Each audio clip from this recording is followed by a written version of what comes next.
Shalom, merci beaucoup mon frère John, content de vous recevoir encore ou d'être reçu par vous sur la préoccupation au sujet de la dîme, ce qui fait un peu écho dans le monde du message après la sortie du révérend Joseph Branham sur là où est allouée la dîme dans l'église. Personnellement, je ne suis pas très chaud d'intervenir, surtout dans le sens de m'opposer au prophète Joseph. Je crois dans son ministère, je crois qu'il a le Saint-Esprit, je crois qu'il a la parole, il comprend la parole, sauf que je sais qu'il en fait une application différente avec nous, parce que nous sommes les fils surnaturels de ces messages, c'est-à-dire nous n'avons pas un lien biologique. Par contre, lui a un lien biologique avec William Branham, donc nous n'avons pas la même application de la parole. Bon, ça demande beaucoup d'enseignement, mais je ne vais pas toucher ça, comme le temps est petit.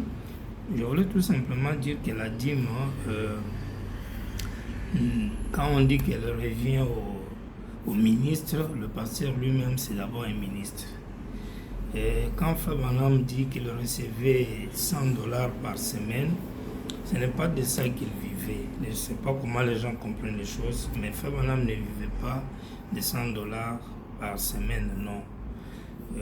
Je vais lire un peu vite fait certains des petits trucs qui peuvent nous donner certaines précisions. Si vous prenez question-réponse numéro 2, paragraphe 180, on pose la question à Frère Branham, question numéro 307. Une personne devrait-elle payer ses dîmes à un individu ou un chrétien devrait-il travailler? 180. Certainement qu'il devrait travailler. S'il y en a un qui aime travailler, c'est bien le chrétien. Payer les dîmes à un individu, cela dépend de quel individu il s'agit, voyez-vous. C'est juste dans Hébreux 7. La première fois qu'il nous a parlé de la dîme, de telle sorte, attendez une minute, bon, 182, je prends même 183, mais lorsque vous payez vos dîmes, en effet, c'est là où vous recevez votre nourriture que vous devez payer vos dîmes.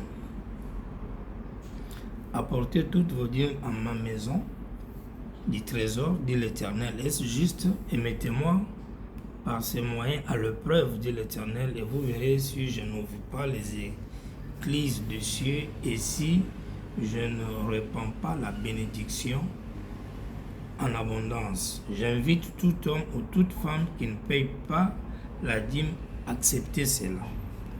Je pourrais me tenir ici jusqu'au matin et vous raconter simplement ce qui est arrivé quand j'ai compris cela et dans quelle situation j'étais et je payais mes dîmes aussi loyalement que possible. Et lorsque je prenais de l'église ici ou de mes campagnes, suivez bien, lorsque je prenais de l'église ici ou de mes campagnes l'argent qui me revenait, je donnais les dixièmes.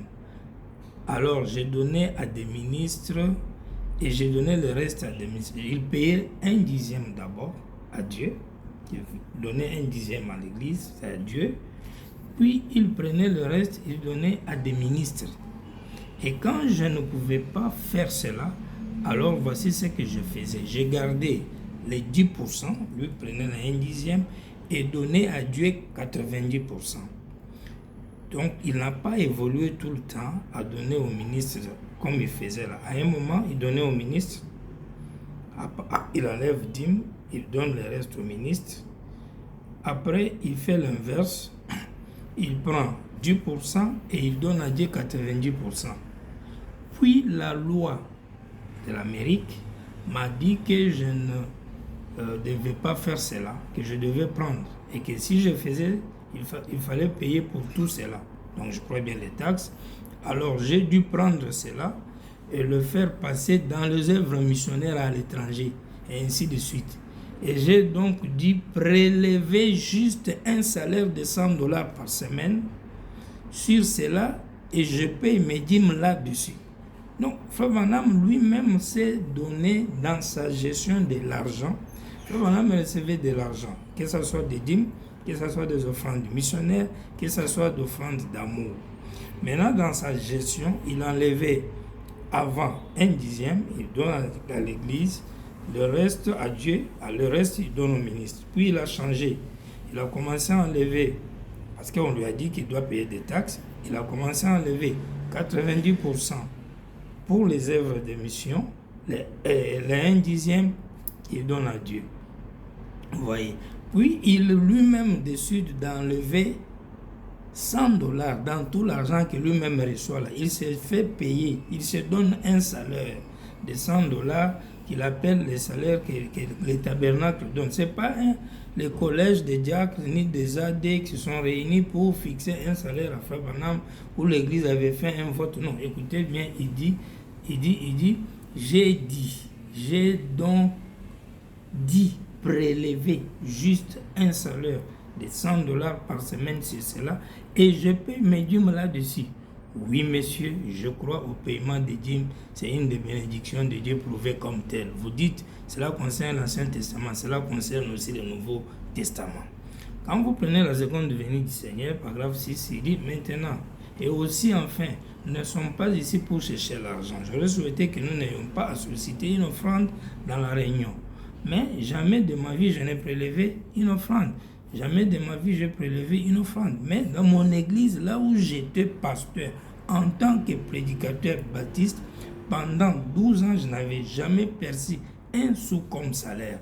Mais j'ai travaillé pour les autres. Le Seigneur m'ayant donné une bonne santé, je pouvais travailler. Alors, pourquoi ne pas travailler et être en même temps pasteur? Eh bien, ce n'est pas le modèle pour chaque pasteur. Donc, ce qu'il faisait là, il dit même ce n'est pas un modèle pour chaque pasteur. Puis il dit, un ministre de l'évangile ne peut pas travailler, prier et ensuite venir dans son église. Il doit visiter ses membres et autres. Et le paie des dîmes et autres provenant de membres et leurs offrandes pourront certainement suffire à prendre soin de lui. Et je pense que l'ouvrier mérite son salaire. Mais dans mon cas, j'ai travaillé au service de l'environnement. Donc la dîme appartient, le ministre c'est un prédicateur, le prédicateur là c'est un pasteur. Les autres ministres là ce sont des gens qui travaillent avec lui dans son équipe missionnaire et il les payait. Il dit, et les offrandes, généralement nous devons faire le budget du coût journalier de l'auditoire ainsi que les dépenses et voir combien il nous faut avoir pour chaque offrande. Aussitôt cela prélevé, j'ai toujours demandé aux organisateurs d'arrêter de prélever les offrandes, aussitôt les dépenses couvertes. C'est ce qui est. Et puis à la fin de l'offrande, ou plutôt à la fin des réunions, on me remet généralement une offrande d'amour. Et j'aurais souhaité ne pas avoir à la recevoir. Mais j'ai une famille, il me faut couvrir nos dépenses, que je prêche ou non, vous voyez, qui s'élèvent à environ $100 par jour. Il a des dépenses de $100 par jour. Et il dit, et ailleurs, et à mon bureau, et ailleurs, et je paye mes collaborateurs. Je paye. C'est ça le ministre dont il parle là. Où la dîme, l'argent qu'il reçoit, il enlève $100 comme son salaire.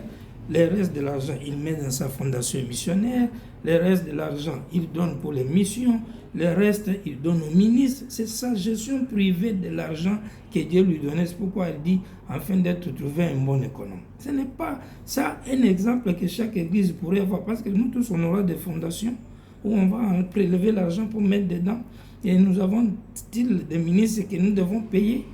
Et à la fin des réunions, s'il n'y a pas assez d'argent pour couvrir les dépenses à faire, sans mendier ni faire pression sur les gens, je refuse catégoriquement de faire cela. Je ne crois pas dans les faits. C'est pourquoi je préférerais procéder ainsi et conserver la faveur de Dieu plutôt que d'agir autrement. Les budgets, si ça ne s'autofinance pas, alors j'affecterai mon offrande d'amour de la sorte. Nous n'avons pas à demander.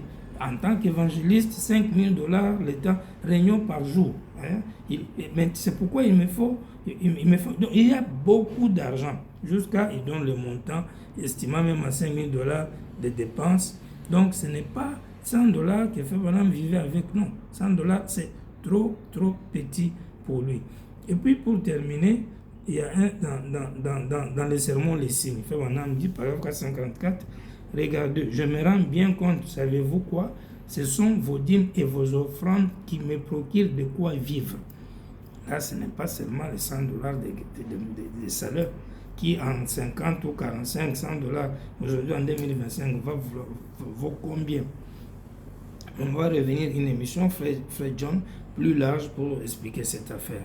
Donc, il dit, et alors le Fonds pour la construction, il dit, on lui pose la question. Paragraphe, prenez question-réponse 1961, 180. Les dîmes sont donnés à l'Église pour les pasteurs, et ainsi de suite, comme cela, afin qu'ils en vivent. Alors, les fonds pour la construction et tout le reste constituent un fonds tout à fait à part. Et toutes les dîmes vont aux sacrificateurs, c'est-à-dire à leur pasteur. Ça, c'est paragraphe 161, question-réponse sur les 1961, paragraphe 177, 180, vous pouvez lire en sautant. Et lui-même dit dans les 500, paragraphe 444 du 1er septembre 63, que c'est grâce à vos dîmes que je vis. Il dit que je peux trouver des gens, il dit, et c'est grâce à votre soutien, et ainsi de suite. Donc ce n'est pas $100 par lesquels Frère Branham vivait, non, ce n'est même pas un salaire qu'on lui avait fixé par l'Église, c'est lui-même qui avait prélevé ça, lui recevait tout l'argent. C'est pourquoi quand on lui avait poursuivi pour les impôts, on lui avait même dit, mais pourquoi tu donnes de l'argent aux gens sans même consulter tes AD? Puis il a dit non, là, quand la main droite tourne, la main gauche ne va pas savoir. Donc c'est pour dire que nous avons peut-être mal compris le révérend Joe. Le révérend Joseph parle de la gestion de Frère Branham, de comment il faisait avec son argent. Il reçoit les dîmes, et quand il recevait les dîmes, il enlevait des parties où il mettait dans les fondations missionnaires, il enlevait d'autres. Par exemple, si vous parlez de vivre de $100 par semaine, tout ça, là, que dites-vous de John Charit qui lui donnait des millions? Il mettait ça où? Donc vous voyez que ça ne va pas marcher. Il tenait des grandes réunions, il avait une équipe de missionnaires et il devait les payer. Et c'est pourquoi il dit qu'il recevait de l'argent et donnait au ministre. Sinon, le pasteur c'est un ministre. Il sera aussi peut-être un missionnaire. Si vous dites que lui ne peut pas recevoir la dîme c'est au milieu. Les ministres sont qui? Ils sont où? Ça n'a pas de sens. Donc vous voyez que si on ne comprend pas bien le révérend Joe, on crée des confusions et des disputes dans les messages sur les réseaux sociaux et tout ça fait la honte sur les messages. Ça crée la contradiction. Les bandes disent autre chose, nous-mêmes qui soutenons les bandes, nous faisons sortir des choses que les bandes même ne soutiennent pas et ça devient carrément confusion totale et ça fait la honte sur les messages.